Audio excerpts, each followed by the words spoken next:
Bio Bio Televisión, con el auspicio de Libérate del estrés con Melipaz, tranquilizante natural de NOP Laboratorios, pinturas y adhesivos Lanco. Llegó la nueva forma de pintar con despacho en 24 horas. DVA Capital, el futuro es sostenible. Invierte en energías limpias. Conoce el eFund en dvacapital.com. Y Dongfeng T5 Evo 195 HP de diseño y actitud. SIDEF, garantía de confianza. Presenta la entrevista de Tomás Mochiati. El estrés y la ansiedad en estos tiempos es indudable. ¿Andas acelerado? ¿Sientes tu mente sobrepasada? ¿Te cuesta dormir bien? Para tranquilizarnos naturalmente, tenemos Melipaz, que calma la ansiedad, relaja y reduce el estrés. Libérate del estrés con Melipaz. Pide tu Melipaz en todas las farmacias del país y venta online con despacho a todo Chile. Ella le pone magia al color. Nos hace muy felices, compartimos nuestro amor. Ponle magia tú también, deja la imaginación volar. Que todo luzca hermoso como siempre está tu hogar. Mi mundo es mejor con Lanco. Sabemos que la pelea contra el cambio climático se gana eliminando las emisiones de CO2. Hay que generar energía limpia, llevarla a todos los rincones del planeta, almacenarla y ocuparla en nuestra vida diaria para que logremos un futuro sustentable. A partir de eso, creamos eFund, un fondo que invierte en las compañías que están liderando la electrificación del mundo, desde aquellas que fabrican los materiales para construir paneles solares o parques eólicos, hasta los mayores productores de baterías y autos eléctricos. Invierte en eFund, sé parte del futuro eléctrico y súmale un sentido a tus inversiones.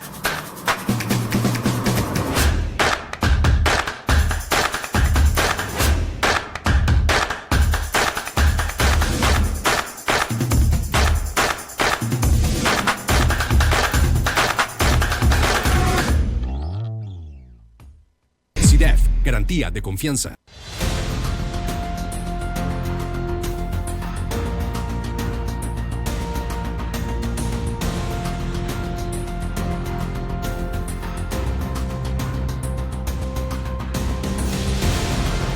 Un hombre con un partido en realidad prácticamente inexistente, La Libertad Avanza, logró derrotar, yo diría, a una de las más poderosas maquinarias electorales que se haya visto en Argentina, que es el peronismo. Yo diría en América Latina, el peronismo. Javier Milei aplastó a Sergio Massa con una diferencia de poco más de 11 puntos, un nocaut político, dinamitó, la verdad, al peronismo. Y la verdad es que la Argentina, para nosotros, los extranjeros, es muy difícil de mirar, pero este es un fenómeno totalmente nuevo. Estamos con Ignacio Lavaquis, consejero académico y profesor de Política Latinoamericana y Teoría de las Relaciones Internacionales en la Universidad Católica de Argentina, para que nos ayude a ustedes, nos ayude a todos nosotros a entender lo que ha pasado en Argentina. Ignacio, muchas gracias por estar con nosotros. No, por favor, gracias a ustedes. Un gusto estar acá. Parto por una pregunta que es solo de actualidad. ¿Quién está gobernando en estos instantes en Argentina? Bueno, quien fue electo presidente, Alberto Fernández, después de unas largas vacaciones, ha vuelto a conducir a ejercer su función, ¿no? Porque Sergio Massa amenazó con tomarse licencia, lo cual yo creo que, como bien dijo Javier Milei, hubiera sido una canallada, ¿no? Si ha sido el capitán del barco hasta las elecciones, corresponde que se hunda con el barco, ¿no? Si no, sería como que, el capitán es el último en irse y ya sabemos quiénes son los primeros en irse de un barco, ¿no? Cuando empieza a estar escorado. Y el presidente es quien debería haber gobernado estos 4 años, ha reaparecido para, durante estos 20 días, conducir la transición hasta la asunción de Javier Milei. Lo que es extrañísimo un presidente, un régimen presidencial como el argentino, en que el presidente no gobierna. Algunos decían, no, es que gobierna Cristina Fernández. Otros dicen que en el último tiempo gobernaba Massa, y Massa, por lo tanto, era el presidente candidato. Algo también inaceptable en una democracia desde el punto de vista del intervencionismo electoral. Pero finalmente reaparece y en esa foto, esa curiosa foto en la residencia de Olivos donde está Milei con Alberto Fernández, se ve un Alberto Fernández totalmente demacrado. En la fotografía los dos ojos son dos manchas negras, un personaje que está absolutamente destruido desde el punto de vista físico. ¿Él es el que está gobernando en estos momentos? Sí, sin duda. Digo, la gestión de Alberto Fernández estuvo marcada por muchos problemas. Es cierto que la suerte no lo acompañó. Digo, bien dice Maquiavelo en El Príncipe que los principados se adquieren o se pierden por una combinación de virtud y fortuna, ¿no? La fortuna, claramente, en algún punto Fernández no la tuvo por la pandemia. La guerra, digo yo, él se queja de que la guerra entre Ucrania y Rusia fue algo malo para la Argentina, pero realmente el año pasado la Argentina tuvo términos de intercambio récord, ¿no? Entonces ahí uno pone en duda esta cuestión. Y ciertamente estuvo la sequía, ¿no? Pero digo, Macri también tuvo sequía y tuvo que lidiar con las turbulencias financieras que generaron a partir de la llegada de Trump al poder. Entonces, yo diría que faltó suerte, tampoco estuvo la virtud, para usar el término Maquiavelo. La habilidad no estuvo ahí, mal diagnóstico de parte de Fernández. Y no es que él no fue un títere de Cristina Fernández de Kirchner, él ha sido bastante mañoso, ¿no? Demorando decisiones que Cristina hubiera preferido que se tomaran más rápido. Digo, resistió bastante Fernández el asedio que Cristina y Massa montaron sobre el ex ministro de Economía Martín Guzmán. Tampoco es que la gestión de Guzmán haya sido muy buena, más bien lo contrario. Pero digo, durante buen tiempo, yo creo que hasta la llegada de Massa al Ministerio de Economía, Fernández todavía gobernaba. El último momento en donde, o la última claudicación fue justamente la designación de Massa. La anterior claudicación fue cuando después de las elecciones de mitad de mandato, en realidad después de las primarias de mitad de mandato, le renunció la mitad del gabinete que respondía a Cristina y de alguna manera él aceptó como que le intervinieran el gabinete. Tuvo su pequeña así como revanchita cuando logró colar a un funcionario leal a él, Agustín Rossi, como candidato a vicepresidente de Sergio Massa. Pero sí, yo diría que desde que Massa asumió el Ministerio de Economía, él es el quien lleva el día a día de la gestión. Y Fernández pasó relevante. En un artículo tuyo yo leí que tú citabas a un periodista muy conocido, un columnista argentino, a Pañi, que él decía: la estrategia central de la segunda vuelta fue demostrar que Milei está loco, pero toda la secuencia electoral parece dar la razón a William Shakespeare. Hay una lógica detrás de una locura. Debajo de los arrebatos y la intemperancia asoma, ya que lo citabas, un maquiavelismo, inteligente. Maquiavelo de nuevo. El presidente electo utilizó primero a Massa, con quien se financió contra Juntos por el Cambio, es decir, contra Mauricio Macri y Patricia Bullrich, y después se sirvió de Macri y Bullrich para aplastar a Massa. Tan outsider no parece, dice con ironía Pañi. O sea, Milei mucho más inteligente, menos loco de lo que parece, mucho más estratega de lo que parece. Sí, yo diría que durante mucho tiempo la imagen que daba, no Milei sino su armado político, era como que era un instrumento del peronismo para dividir el voto opositor y facilitar una segunda vuelta que le permitiera a Massa ganar en un entorno económico muy desfavorable para cualquier oficialismo, ¿no?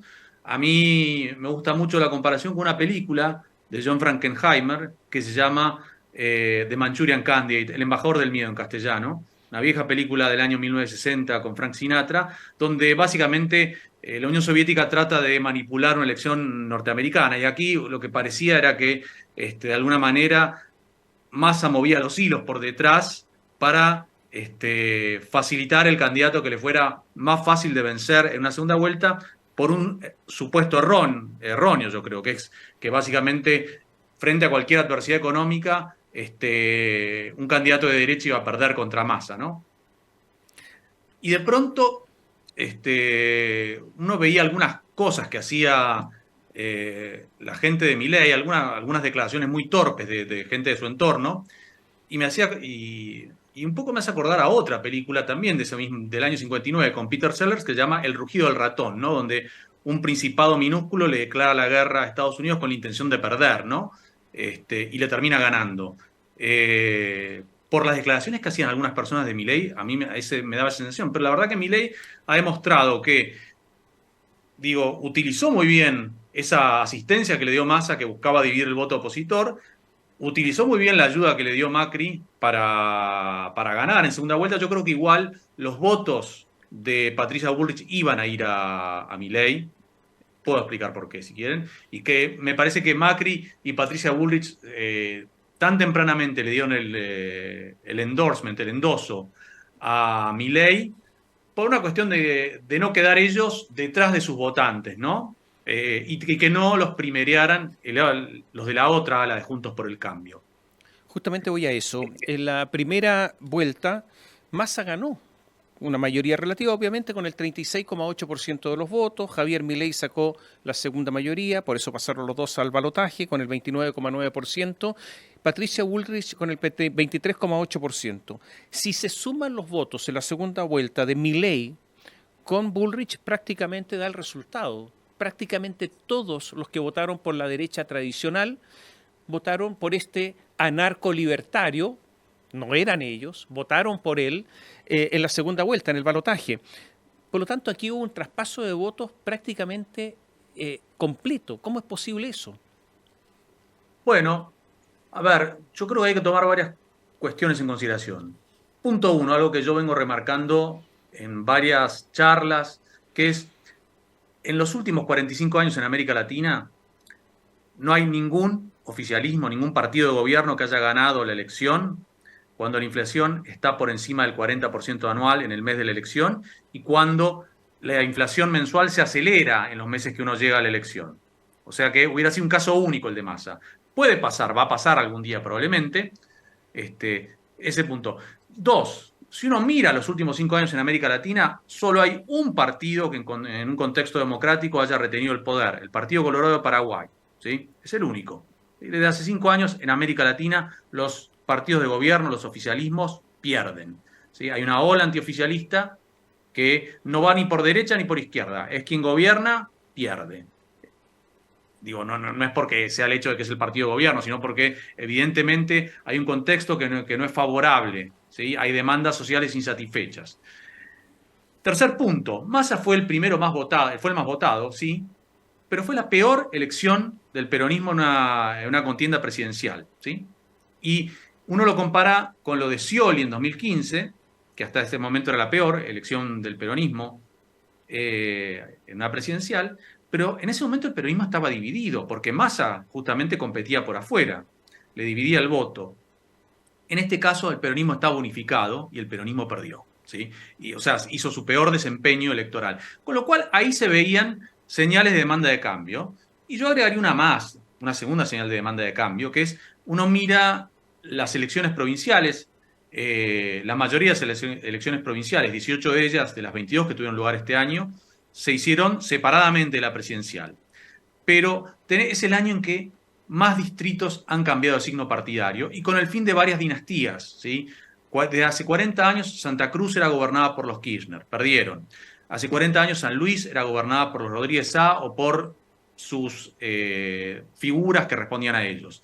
Desde hace 20 el peronismo gobernaba en Entre Ríos y en San Juan. 16 que gobernaba la provincia del Chaco. Hace 40 años que el movimiento popular neuquino gobernaba Neuquén e incluso gobernaba antes de la dictadura, ¿no? Y perdió. Entonces, todo eso habla de una demanda de cambio muy fuerte, ¿no?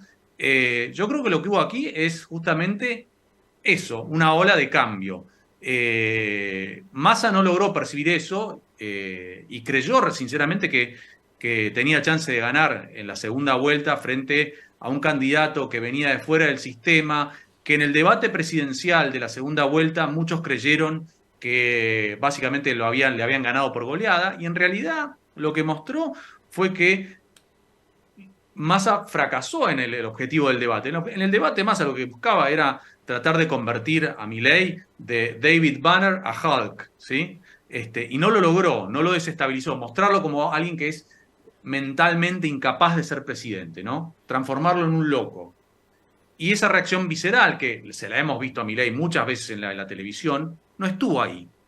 De hecho, Milei le hizo como algunos pequeños, perdón por usar una expresión pugilística, unos cross a la mandíbula, con algunos comentarios, ¿no? Que pequeños, diciéndole, bueno, si tan buena fue tu gestión como intendente en Tigre, ¿por qué tu mujer perdió en la lucha por la intendencia? Ni siquiera en la elección, en la primaria. O cuando le hizo un chiste diciéndole, Sergio, no mientas más, te crece la nariz, pareces Pinocho, si me mirás me sacás un ojo. Y tuvo un perfil muy agresivo Massa, cuando lo somete a una suerte de interrogatorio digno de un funcionario de la KGB. Cuando le decía, Milei, por sí o por no esto, Milei, por sí o por no esto, se lo veía como muy agresivo. Eso yo creo que puede haber asustado a algunos votantes, pero, de vuelta, la performance de Milei en segunda vuelta consigue prácticamente la transferencia perfecta. Hay un dato que yo creo que mucha gente no mira, que es, Milei había sido en la primaria y en la elección de primera vuelta muy votado en provincias donde típicamente el peronismo obtiene elecciones arrolladoras. Y en el centro del país el voto estaba dividido, ¿no? Hablo de la ciudad de Buenos Aires, la provincia de Córdoba, Santa Fe, Mendoza, que son 4 provincias, 4 distritos que representan el 28% del padrón, que son tradicionalmente muy anti-kirchneristas, y ahí el voto anti-kirchnerista había estado dividido en 3, entre Milei, Patricia Bullrich y el gobernador de Córdoba, Juan Schiaretti, que muy rápidamente salió a criticar a Massa de cara a la segunda vuelta. En esa franja que representa el 28% del electorado, Milei le saca más de 2 millones de votos a Massa de ventaja, ¿sí? En lo que es la provincia de Buenos Aires, Massa obtiene que es el 37% del electorado, Massa obtiene una ventaja mínima, y en lo que es las demás provincias, las que representan el 35%, ¿sí? Que son 19 provincias, Milei le sigue sacando una ventaja a Massa de 790.000 votos. Es decir, incluso si no hubiera votado la región más antikirchnerista del país, Milei hubiera ganado la elección. Milei es el hombre que le ha dado un golpe de knockout. Seguimos con el pugilismo al kirchnerismo, o al justicialismo, o al peronismo. Yo ya no sé cómo tratarlo, porque el kirchnerismo parece una deriva del justicialismo, pero ¿quién es Milei? Porque hay que hablar de él. Él es la persona, no es el Partido de la Libertad, es él. ¿Quién es Milei? Milei es el padre de los 5 perros, como se dice. Milei es el loco. Milei es un hombre que está cambiando y por lo tanto en realidad lo de loco no es tanto, sino que es un pragmático. ¿Quién es Milei? A ver, yo diría que si tuviera que titularlo con una obra musical a la elección, esa obra de Copland que se llama Fanfarria de un hombre común. ¿Sí? ¿Por qué un hombre común? Porque es alguien que viene de un hogar yo diría, clase media, que estudia economía y que, o sea, prueba de lo que puede haber sido la movilidad social ascendente en otro momento en la Argentina, ¿no? Es eso. También una persona que puede tener así como hábitos medio excéntricos.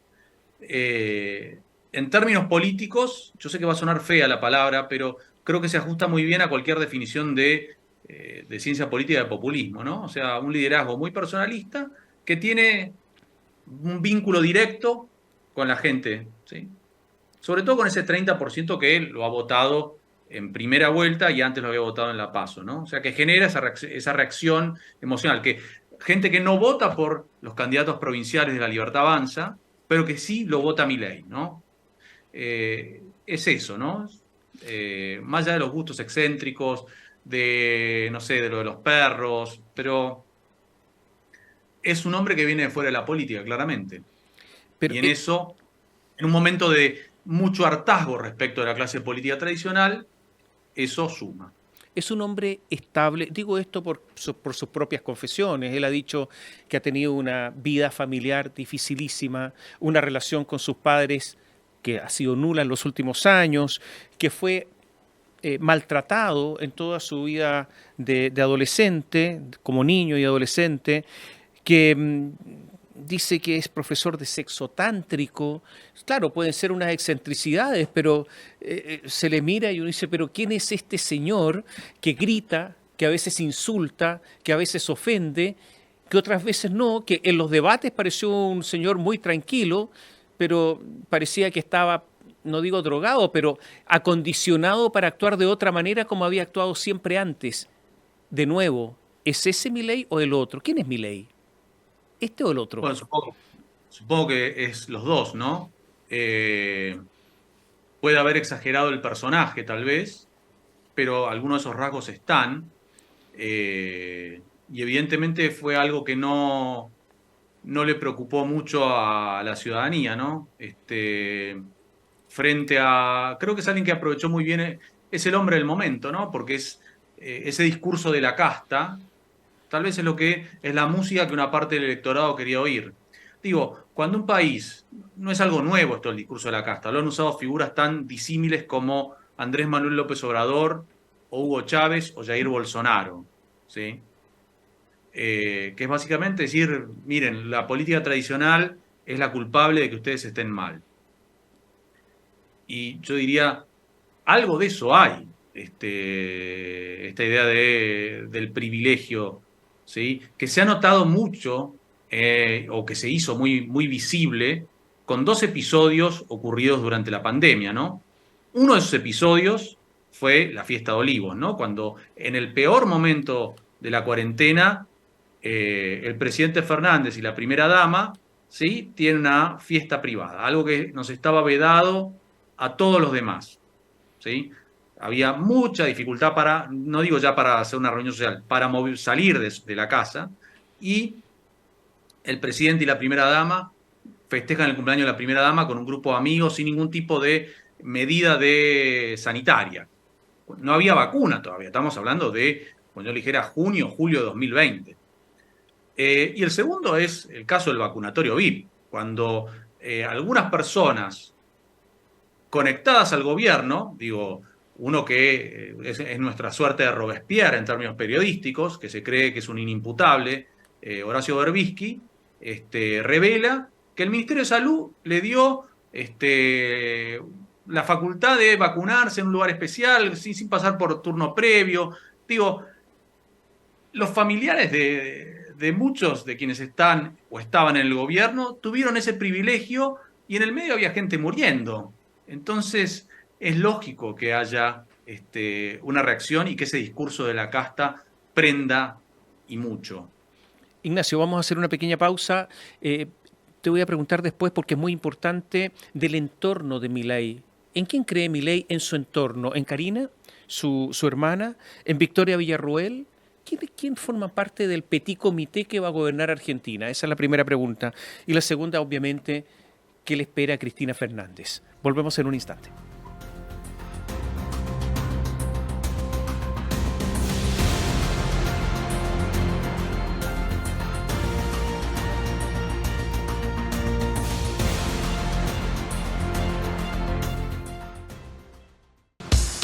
BioBio TV, canal 26.1 de la televisión abierta en la región metropolitana. Sabemos que la pelea contra el cambio climático se gana eliminando las emisiones de CO2. Hay que generar energía limpia, llevarla a todos los rincones del planeta, almacenarla y ocuparla en nuestra vida diaria para que logremos un futuro sustentable. A partir de eso, creamos eFund, un fondo que invierte en las compañías que están liderando la electrificación del mundo, desde aquellas que fabrican los materiales para construir paneles solares o parques eólicos, hasta los mayores productores de baterías y autos eléctricos. Invierte en eFund, sé parte del futuro eléctrico y suma en un sentido tus inversiones. Ella le pone magia al color, nos hace muy felices, compartimos nuestro amor. Ponle magia tú también, deja la imaginación volar, que todo luzca hermoso como siempre está tu hogar. Mi mundo es mejor con Lanco.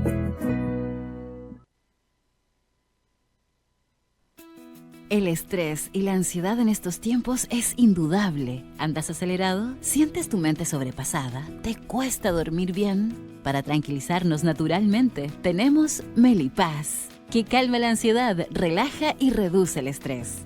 Libérate del estrés con Melipaz. Pide tu Melipaz en todas las farmacias del país y venta online con despacho a todo Chile.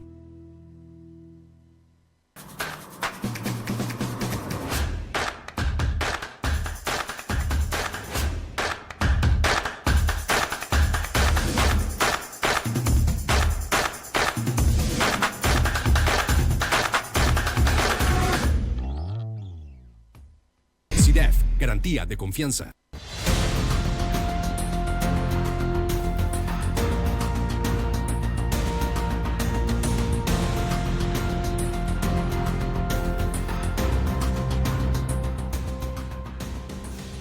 Conversamos con Ignacio Lavaki. La pregunta quedó planteada antes de ir a la pausa. ¿Con quién va a gobernar Milei? ¿En quién confía? ¿Cuál es su círculo más estrecho, más íntimo? ¿Karina, su hermana, la vicepresidenta Victoria Villarroel? ¿Quién son ellos? ¿Hay otros más? ¿Con quién va a gobernar Milei? A ver, yo creo que el círculo más estrecho es de ya Karina Milei, a quien él la llama el jefe, y hay otro colaborador que es un consultor de campaña muy conocido, pero que fue colaborador, no fue su consultor eje así central de campaña, que es Santiago Caputo, que él mismo lo mencionó en su discurso de victoria el domingo pasado, ¿no? Y lo ha mencionado en otras entrevistas. Diría que ellos dos son como muy importantes dentro del círculo más cercano a Milei. Después hay otras figuras que estuvieron muy presentes en la campaña, como Carlos Kikuchi. Creo que la vicepresidenta no tanto. ¿Con quién va a gobernar? Bueno, evidentemente no puede gobernar solo. Creo que sería un gran error ese. Lo que idealmente debería hacer Milei de cara al desafío muy fuerte que tiene, ¿no? Que es sanear la macroeconomía, y con una herencia terrible que le deja este gobierno y particularmente la gestión económica de Sergio Massa, es tratar de tener espaldas políticas anchas. Si es solamente con quienes los votaron, la verdad que la popularidad es un activo muy volátil, ¿sí?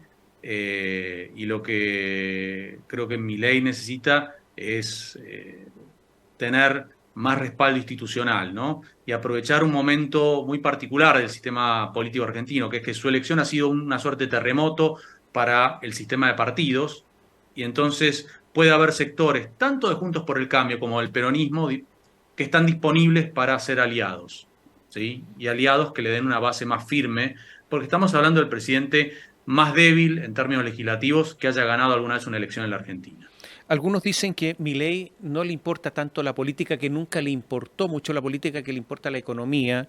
No solamente que esa es su especialidad, sino que ese es el foco de su interés permanente.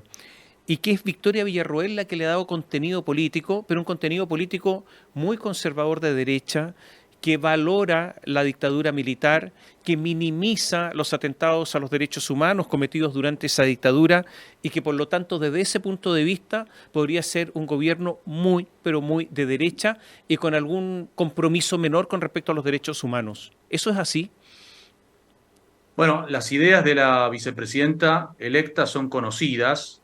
Milei no es un negacionista. Yo le aconsejo a cualquiera que lea el reportaje que él dio a The Economist, y él admite que durante la última dictadura militar se cometieron graves crímenes, o sea, violaciones a los derechos humanos muy severas, crímenes contra la humanidad, como se le dice. Me parece que cuando uno lee el reportaje del Economist, lo que se ve ahí es que Milei tiene la posición histórica que tuvo el peronismo en 1983 y en 1989. Esta idea de en los 70 en la Argentina hubo una guerra, la dictadura cometió violaciones severas de derechos humanos, pero del otro lado no había personas que fueran así jóvenes idealistas, por llamarlo de una manera, una versión angelizada, ¿no? Y por eso el peronismo, tanto en 1983 como en 1989, fue con la idea de una amnistía para todos, ¿no? En el 83 perdió la elección y no pudo llevarla a cabo, en el 89 ganó la elección, y no fue una amnistía, sino que fue un indulto presidencial que benefició tanto a los líderes de las organizaciones guerrilleras como a los líderes de la Junta Militar y demás militares que estaban presos por violaciones a los derechos humanos y demás crímenes como el robo de la identidad, ¿no? Eso cambió durante los años Kirchner. En los años Kirchner, de alguna manera se reescribió la narrativa sobre los 70 que se había desplegado durante el gobierno de Alfonsín, el primer presidente que hubo después de la dictadura. Alfonsín muchas veces se lo acusa de que llevó a la práctica algo que se llama la teoría de los dos demonios, cosa que es totalmente falsa. En el gobierno de Alfonsín estaba muy claro que la responsabilidad de quien manejó el Estado, de quien abusó del poder del Estado, había cometido justamente terrorismo de Estado. O sea, si el Estado, que tiene la función de protegerlo a uno, se comporta como un criminal, ¿a quién va a recurrir uno para protegerse, no? Pero también admitía la responsabilidad que habían tenido las organizaciones armadas de los 70, ¿no?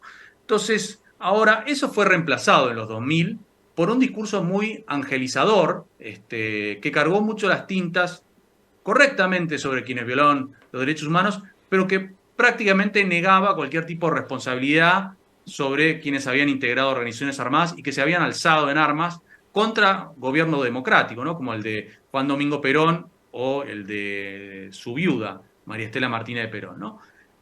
Y generó, me parece que esta reacción, ¿no? Que es la que encarna la vicepresidenta, que es hija de un oficial militar. Desde ya que hay gente muy de derecha dentro de La Libertad Avanza, paradójicamente, que reacciona frente a esta cuestión de la reinterpretación kirchnerista de los 70, ¿sí? Y que también reacciona frente a la agenda de derechos de tercera y cuarta generación, ¿no? Ahora, si Milei se enfoca en eso, va a tener un problema, porque aquí la prioridad es económica, yo diría, y en segundo lugar la seguridad, por más que la Argentina no está tan mal en términos de seguridad si uno compara con el resto de la región, y gastar energía en derogar, que no tiene los números en el Congreso, la ley del aborto, es perder el tiempo, es abrir un frente de batalla que no tiene sentido. Ir en contra del matrimonio igualitario, lo mismo. Meterse con la comunidad LGBT, lo mismo. El foco de Milei debe ser la economía, porque de lo contrario va a tener problemas, si no resuelve el problema económico, va a tener problemas más temprano que tarde. Toda esa gente muy a la derecha, yo creo que más bien le resta a Milei, a Milei presidente, que lo que le suma. ¿Qué va a pasar con Cristina Fernández? Porque es una figura consular de la política argentina de todos los últimos años, ya sea como presidenta, ya sea como opositora a Macri, como vicepresidenta ahora, y por lo tanto, ¿qué va a pasar con ella? Digo esto porque Aníbal Fernández, en unas declaraciones recientes, el ministro de Seguridad, figura del peronismo, del justicialismo, dijo, es prehistoria, ni siquiera historia. Y dijo además Alberto Fernández recientemente en una entrevista a un medio uruguayo, dijo, me decían títere, resulta que el títere es el único que termina enfrentado a Cristina Kirchner. Él dice que terminan distanciados con su vicepresidenta. ¿Qué va a pasar con ella? ¿Qué va a pasar con ella en términos de las investigaciones judiciales? ¿El Poder Judicial argentino se va a sentir más libre para no solamente investigarla, sino para condenarla eventualmente? ¿Le espera la cárcel, por ejemplo, a Cristina Fernández o no? No, yo diría que en el corto plazo no.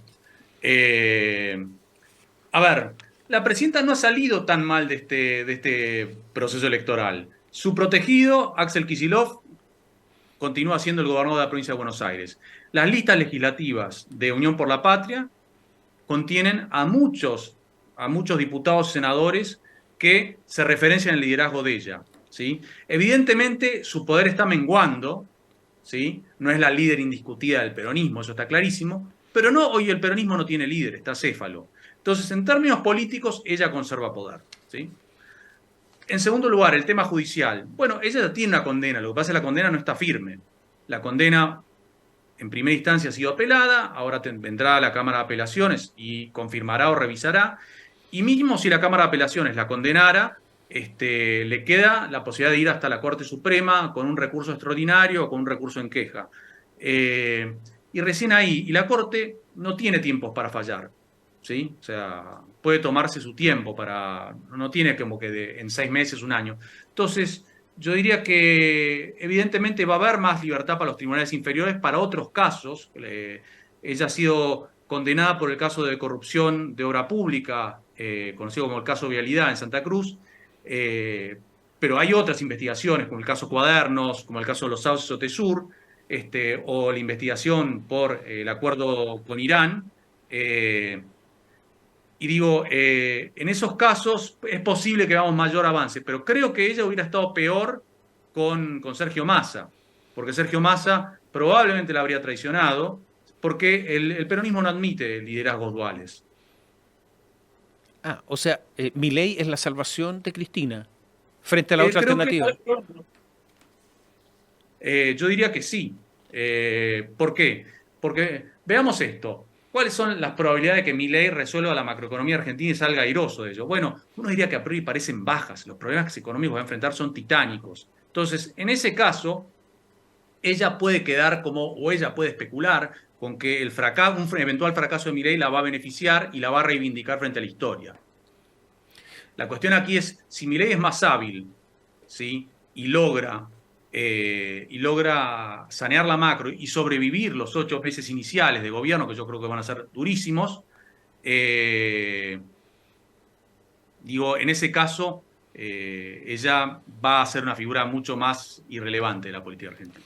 Ahora, la cárcel no, primero porque cuando uno tiene más de 70 años, tiene la opción de prisión domiciliaria. Entonces, yo no creo que ese es el destino de ella. Sí, va a ser más complicado judicialmente.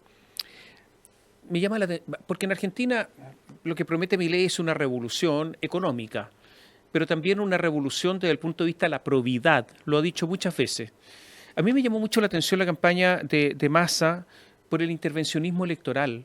O sea, él era presidente de facto, ministro de Economía, y utilizó todos los recursos de un ministro de Economía para su propia campaña. El plan Platita, que fue 1,5 puntos del PIB, ni más ni menos en plena campaña, una enormidad.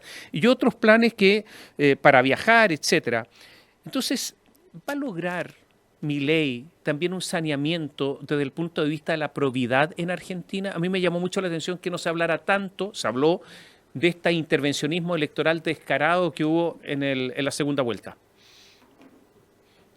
Bueno, uno esperaría que sea así, que haya mayor transparencia y menos corrupción. Milei siempre dice que el ajuste lo va a hacer la política, parte de eso es cortar con ese tipo de cosas. Lo que hizo Massa fue bastante obsceno, ¿no? Y yo creo que asistimos a la campaña electoral más cara de la historia, por el despilfarro de recursos que ha implicado. Una campaña del miedo, el plan Platita, toda esta intervención de asesores del gobierno de Brasil, como asesores de campaña de Massa, ha sido obsceno y no rindió fruto. Un gobierno como el de Milei, que que llega con este discurso que ataca a la casta, como él lo llama, y que tiene poco respaldo legislativo, es muy vulnerable a cualquier escándalo de corrupción, ¿sí? Entonces, cuando uno llega con el discurso de la transparencia y de crítica a la corrupción de la casta y los privilegios, y tiene un escándalo, bueno, está en un problema muy serio, ¿no? Yo creo que uno de los ejemplos más claros es de hace ya más de 30 años, en Brasil lo que pasó con Collor de Mello, ¿no? Que terminó muy mal justamente porque tenía debilidad legislativa y porque había prometido, sí, sanear la política y, bueno, se descubrió que era tremendamente corrupto. Entonces yo diría que tiene un incentivo muy fuerte Milei en ese sentido. Milei es el primer presidente argentino economista. Nunca había habido un economista a cargo de Argentina, por lo tanto también en eso es una novedad. Y lo que se le va a exigir entonces es que mejore la economía. ¿Qué ha prometido Milei? Una política de shock. Y dijo, aquí no hay gradualismo, ese fue un error de Macri. No, tiene que ser de inmediato, y anunció una política de shock de una caída en el gasto público del 15%, que es una enormidad. ¿Los argentinos están dispuestos a soportar esa crisis, ese costo que significa todo esto. Y digo esto, hago un recuerdo antiguo, esto se aplicó en Chile después del golpe militar de 1973, en los años 74 y 75, con una política de shock para cambiar el modelo económico que existía en ese momento.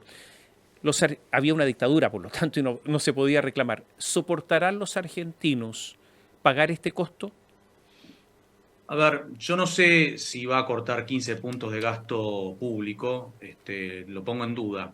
Me queda muy claro que lo que dice Milei es bastante realista en otros aspectos, que esta situación, si uno no adopta medidas correctivas drásticas, digamos, va camino a una hiperinflación. ¿Sí? En eso coincidiría plenamente con lo que dice Milei. Y no es algo que lo diga solamente él, lo han dicho personas que en términos económicos son mucho más moderadas que él, que integraron los equipos de Juntos por el Cambio, por ejemplo, que son al Partido Radical, ¿sí? Que aquí no hay espacio para el gradualismo. Eso está clarísimo. Me parece que hay una percepción de parte de la sociedad que la situación es mucho más crítica que en la que asumió el presidente Macri en su momento. No había una percepción de crisis expuesta, ¿sí? Cuando asumió Macri, y Macri también era muy débil en términos políticos, legislativos, ¿no? Milei es más débil todavía, pero la situación lo ayuda en ese sentido, ¿sí? La situación requiere de medidas muy drásticas y medidas muy difíciles. ¿Qué sería lo esperable? Que si esas medidas rinden fruto, yo diría en 7 u 8 meses, y dan lugar a una baja drástica de la inflación, creo que Milei, yo sería optimista respecto del futuro político de Milei, pero tiene poco margen para equivocarse, ¿sí? Entonces, no hay margen para el gradualismo esta vez, creyendo que con una buena cosecha, que con el ahorro de energía que supone el gas de vaca muerta, o que la promesa del litio o el cobre, la Argentina se salva. Y no. Esta vez, o se adoptan medidas para, bajar fuertemente el gasto público, tener equilibrio fiscal el año que viene, o la Argentina se camina un escenario muy complicado. El esquema económico actual es insostenible. Es un esquema que solo era concebible como un patear los problemas para adelante para facilitarle la elección a Massa. Y la herencia que va a dejar Massa es terriblemente gravosa. Pero no encarar el problema, no tomar el toro por las astas, es simplemente ir a un problema mayor. Hacemos una pequeña pausa, pero preguntas concretas. ¿Va a poder privatizar las empresas públicas? ¿Lo va a poder hacer? Ya hay resistencia, por ejemplo, en dirigentes sindicales de aerolíneas argentinas. ¿Va a poder disminuir la cantidad de ministerios a 8? ¿Va a poder dolarizar la economía? ¿Va a poder cerrar el Banco Central? ¿Va a poder hacer una apertura de la economía, significando que muchas empresas que sobreviven por la protección económica van a tener que quebrar? ¿Va a poder hacer todo eso? Volvemos en un instante.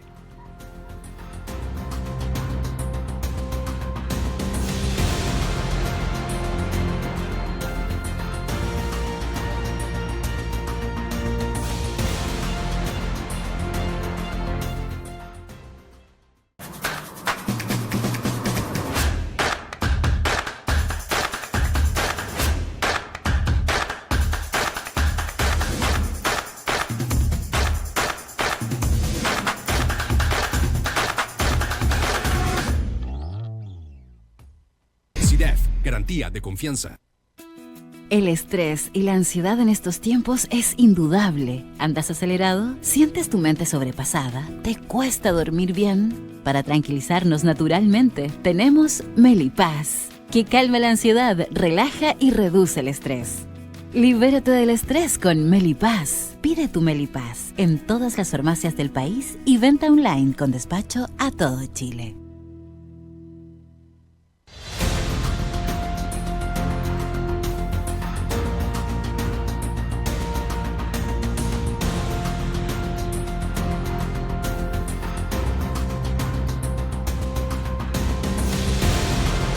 Conversamos con Ignacio Lavaki. Ignacio, quedaron preguntas planteadas. A ver, ¿se pueden privatizar las empresas públicas? ¿Tiene que hacerlo ya de inmediato al precio que sea para desembarazarse de todo eso? no se puede hacer porque eso se requiere una ley del Congreso, ¿sí? Y Milei no tiene mayoría legislativa para eso. Milei, en el caso de YPF, que él dijo que quería privatizarla, no dijo que lo quería hacer inmediatamente. ¿Se puede cerrar el Banco Central? No, requiere una ley del Congreso, y él no dice que haya que cerrar el Banco Central ya mismo. Dolarizar también requiere una ley del Congreso y eso no está.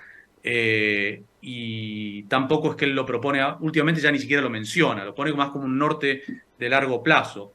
Sería suicida tratar de dolarizar la Argentina en este momento, porque no se dolarizaría a la tasa de cambio del mercado paralelo de 1.050 pesos por dólar, sino que básicamente porque el Banco Central no tiene dólares, digo, tiene reservas netas negativas por 12.000 millones. Eso generaría una corrida bancaria y probablemente terminaría con una crisis económica de una magnitud mucho peor que se llevaría puesto un gobierno. Entonces, eso no. ¿Por dónde puede avanzar Milei? Bueno, claramente puede avanzar, por ejemplo, por desregular, quitar toda una maraña de regulaciones que afectan al sector privado, y no necesita pasar por el Congreso para eso. Puede avanzar en simplificar el régimen cambiario, que es realmente una de las cargas más pesadas que tiene la Argentina y que le impiden al Banco Central acumular dólares, ¿no? O sea, simplificar el cepo cambiario, como le dicen por aquí. No levantarlo, pero sí dar una señal de que sea un esquema cambiario, un cambio de régimen, ¿no? En materia cambiaria. Desde ya que puede equilibrar las cuentas públicas, parte de eso implica quitar subsidios a las tarifas de transporte, gas y electricidad, y que creo que es necesario hacerlo por varios motivos, ¿no? Entonces, parte pasa por ahí. Yo diría que la privatización es algo que puede ser para más adelante. Tal vez Milei pide una ley, lo que se llama una ley ómnibus, en la que se le deleguen ciertas facultades de privatizar o cerrar ciertos entes públicos. Veremos cómo le va en el Congreso con eso. Pero 15 puntos no, pero creo que hay una agenda que sí es viable, ¿sí? Una agenda de desregulación y de desburocratización que es bastante simple de implementar. Y yo diría que reducir el proteccionismo es algo que le va a traer beneficios a Milei. Digo, aquí las empresas que viven de la protección arancelaria están literalmente cazando en el zoológico, ¿sí? Les puedo dar un ejemplo muy simple, ¿no? Comprarse un pantalón en una casa razonablemente buena sale $160, un precio que uno no paga en Estados Unidos si va, no voy a hacer un nombre de marcas, pero a ciertas marcas, si va, digo, hay algo que está muy distorsionado. Un litro de gasolina vale menos que $1 oficial, menos de 350 pesos. Medio litro de una gaseosa sale 500 o 600 pesos. Evidentemente hay una distorsión de precios relativos terrible aquí en la Argentina y eso hay que corregirlo. Entonces, hay cosas con las que Milei puede avanzar y que no necesariamente implican pasar por el Congreso. Otras, una agenda de privatizaciones, de cambios en la legislación laboral, y que creo que parte del sindicalismo está abierto a aceptar ciertos cambios en la legislación laboral, sí tienen que pasar por el Congreso. Lo que quiere Milei, entre otras cosas, es abrir la economía argentina, que se permita la importación y la exportación. Él es partidario del libre mercado internacional, pero eso significa la caída de muchísimas empresas argentinas que sobreviven gracias al proteccionismo, eso lo sabemos todos. ¿Están dispuestos los empresarios argentinos que tienen poder a soportar algo así? Bueno, hay empresarios que también viven de la exportación, ¿no? Y que este esquema cambiario les está impidiendo producir porque no hay dólares para insumos importados. Entonces, obviamente una parte del empresariado, lógicamente, está con muchas dudas sobre lo que puede hacer Milei. Si está dispuesto o no a aceptar la apertura, no lo sé, pero digo, la Argentina es una de las economías más cerradas que uno puede encontrar en América Latina. Y como decía el presidente uruguayo Lacalle Pou, la Argentina se ha convertido en un lastre para el Mercosur, en el sentido que es lo que impide avanzar en acuerdos de libre comercio con otros bloques, ¿no? Digo, con el acuerdo Unión Europea-Mercosur se trabó, se estancó, desperdició una oportunidad única justamente por lo que fue esta política muy mercadointernista desplegada por el gobierno de Fernández. Pero esa política extremadamente mercadointernista es la que impide el acceso a tecnología de alta calidad a los sectores más pobres. Es la que obliga a pagar caro la indumentaria. Digo, si uno mira cuáles son los rubros que más ha subido en los últimos 4 años de precio, es la indumentaria. Hay empresarios que se están llevando unos márgenes de rentabilidad que son increíbles. Entonces, si van a poder, si lo van a permitir o no, no lo sé. Yo aspiraría a que no logren bloquearlo, porque hay toda una masa enorme de consumidores que se van a beneficiar mucho. Basta con ir a cualquier supermercado, digo, un gran supermercado en Argentina, y ver la escasez de productos que se ven. Si uno cruza el charco y va a Uruguay y va a un mercadito chiquito, ven muchísima más variedad de productos que en cualquier gran cadena de supermercados de la Argentina. Entonces, yo diría que el proteccionismo y este régimen cambiario son un lastre y hay que terminar lo más rápido posible con eso, tratando de procurar la reconversión. Digo, no es sencillamente, sería suicida, por ejemplo, hacer una baja fuerte de aranceles y a la vez apreciar la moneda, ¿no? Creo que nadie puede competir en un contexto así. Eso fue, de hecho, lo que hizo la última dictadura militar en la Argentina, ¿no? Que tuvo un efecto muy desindustrializante. Pero realmente, si la alternativa es seguir con este esquema donde hay empresarios que ellos mismos admiten, cazan dentro del zoológico, bueno, prefiero lo otro. ¿Cómo enfrentar el sindicalismo? Históricamente el sindicalismo ha sido justicialista, un sindicalismo que tiene muchísimo poder, un sindicalismo que maneja, yo diría que en pocos países en el mundo, maneja lo que se llama la obra social, o sea, los bonos, los beneficios.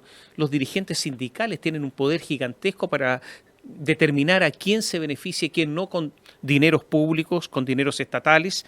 ¿Es posible romper con todo eso o no? El sindicalismo, además, argentino es riquísimo en su dirigencia, muy, muy rico. Dirigentes, además, que se han beneficiado personalmente. ¿Milei va a tener la fuerza para romper con todo eso o no? Yo creo que tiene que usar una estrategia de darle así como incentivos y amenazas, ¿sí? A ver, muchos sindicatos se han mostrado bien dispuestos a cambiar la legislación laboral, han aceptado contratos más flexibles, ¿sí? La legislación laboral argentina es muy rígida, y lo hacen no porque se hayan vuelto liberales pro mercado, lo hacen porque si no se van a quedar sin afiliados. Si el único empleo que crece es el empleo público o el empleo informal, va a eventualmente llegar un momento en que sean muy poquitos los que son representados de los líderes sindicales, ¿no? Entonces, cierta predisposición hay. En el gobierno de Macri se frustró una reforma laboral, pero que había sido negociada y consensuada con buena parte del sindicalismo, ¿no? Entonces, ¿dónde yo veo mayores focos de resistencia? Y probablemente en los sindicatos que responden, que representan a trabajadores del sector público. Después, en el resto del sindicalismo, el panorama es variopinto, ¿no? Porque hay sindicatos de sectores que están más orientados a la exportación y que probablemente estén más abiertos. Pero en esto yo creo que lo que se debe evitar es una estrategia de confrontación directa, ¿sí? Es más bien una estrategia que involucra, sí, cierta amenaza, ¿sí? Pero a la vez cierta compensación. Y con respecto a la política internacional, ¿qué va a ocurrir con China? ¿Qué va a ocurrir con Brasil? Se anunció que el primer viaje a Estados Unidos y Israel. Claramente ahí están las prioridades. Pero con China, ¿qué va a pasar? Ha tenido expresiones con respecto a China muy, muy duras respecto del régimen político y los chinos le han contestado. ¿Existe la posibilidad de que haya una especie de rompimiento comercial con China? Yo creo que no. Creo que, va a haber más pragmatismo del que uno cree. Con Lula, lógicamente, la cuestión puede ser problemática, pero Alberto Fernández gobernó parte de su mandato con Jair Bolsonaro del otro lado de la frontera y no se llevaban muy bien. De hecho, no tuvieron prácticamente encuentros bilaterales, ¿no? Entonces, vamos a ver quién es el canciller, si es efectivamente Diana Mondino o si es Federico Pinedo, como se rumorea por ahí. Yo esperaría algo un poquito más pragmático y que se vaya moderando. Aquí tenemos una cosa que se llama el teorema de Baglini, por un senador mendocino, que decía que las posiciones se moderan cuando uno se acerca al poder. ¿Sí? Entonces, que cuando uno está lejos del poder puede decir estupideces, total, no tiene chance. Ahora, cuando uno está por llegar al poder, creo que, o como dicen en Perú, una cosa es con guitarra y otra con cajón, ¿no? El presidente Boric, cuando no era presidente, los retiros anticipados de las AFP le parecía una cosa, como presidente los retiros anticipados de la AFP le parecían otra, ¿no? Entonces, creo que a veces una cosa es con guitarra, otra con cajón. Ignacio, muchas gracias por estar con nosotros, por contarnos acerca de la política argentina y por enseñarnos, ayudarnos a entenderla mejor. Muchísimas gracias. Por favor, gracias a vos, Tomás. Gracias. Y a ustedes, muchas gracias. Gracias por seguirnos. Gracias, Ignacio Lavaki, por ilustrarnos acerca de lo que pasa con la apasionante política argentina y con todo lo que sucede en estos instantes. Gracias por seguirnos.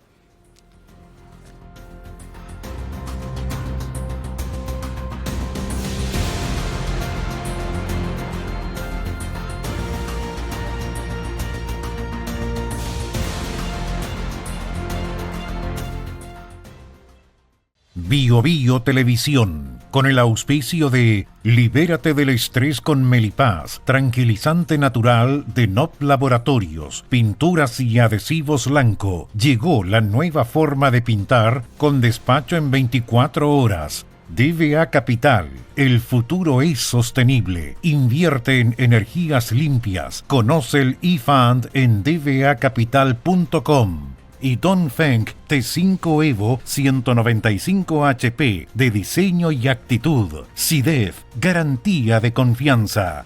Presentó la entrevista de Tomás Mochiati. El estrés y la ansiedad en estos tiempos es indudable. ¿Andas acelerado? ¿Sientes tu mente sobrepasada? ¿Te cuesta dormir bien? Para tranquilizarnos naturalmente, tenemos Melipaz, que calma la ansiedad, relaja y reduce el estrés. Libérate del estrés con Melipaz. Pide tu Melipaz en todas las farmacias del país y venta online con despacho a todo Chile. Ella le pone magia al color. Nos hace muy felices, compartimos nuestro amor. Ponle magia tú también, deja la imaginación volar. Que todo luzca hermoso como siempre está tu hogar. Mi mundo es mejor con Lanco. Sabemos que la pelea contra el cambio climático se gana eliminando las emisiones de CO2. Hay que generar energía limpia, llevarla a todos los rincones del planeta, almacenarla y ocuparla en nuestra vida diaria para que logremos un futuro sustentable. A partir de eso, creamos eFund, un fondo que invierte en las compañías que están liderando la electrificación del mundo, desde aquellas que fabrican los materiales para construir paneles solares o parques eólicos, hasta los mayores productores de baterías y autos eléctricos. Invierte en eFund, sé parte del futuro eléctrico y suma en un sentido tus inversiones.